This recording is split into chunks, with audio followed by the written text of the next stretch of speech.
যুক্তরাষ্ট্রের প্রস্তাবিত যুদ্ধবিরতি তাদের পক্ষে মেনে নেওয়া সম্ভব নয় বলে জানিয়েছে রাশিয়া। রাশিয়ার উপপররাষ্ট্রমন্ত্রী সের্গেই রিয়াকভ বলেন, ইউক্রেনের যুদ্ধের মূল কারণগুলোর সমাধান ছাড়া কোনো শান্তি চুক্তি কার্যকর হবে না। রাশিয়ার পররাষ্ট্র মন্ত্রণালয়ের সাময়িকীতে প্রকাশিত রিয়াকভের সাক্ষাৎকারের উদ্ধৃতি দিয়ে মস্কো টাইমস এ তথ্য জানায়। তিনি বলেন, আমরা আমেরিকানদের প্রস্তাব গুরুত্ব সহকারে পর্যালোচনা করেছি, তবে সেগুলো হুবহু গ্রহণ করতে পারছি না।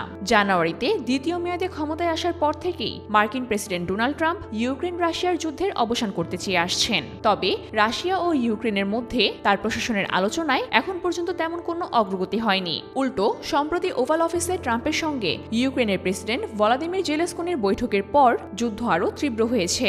যদিও ট্রাম্প ইউক্রেনকে সাময়িক সহায়তা দেওয়া বন্ধ করেছেন এবং বাইডেন প্রশাসনের করা প্রতিরক্ষা চুক্তি বাতিল করেছেন, তবুও যুদ্ধ সমাপ্তির কোনো লক্ষণ দেখা যাচ্ছে না। এদিকে রুশ প্রেসিডেন্ট ভলাদিমির পুতিন যুক্তরাষ্ট্র ইউক্রেনের 30 দিনের যুদ্ধবিরতির প্রস্তাব প্রত্যাখ্যান করেছেন। তার মতে, যুদ্ধের স্থায়ী সমাধানের জন্য ইউক্রেনের নেতৃত্ব পরিবর্তন করা জরুরি। উল্লেখ্য, এবছরে ইউক্রেনের প্রেসিডেন্ট নির্বাচন হওয়ার কথা রয়েছে।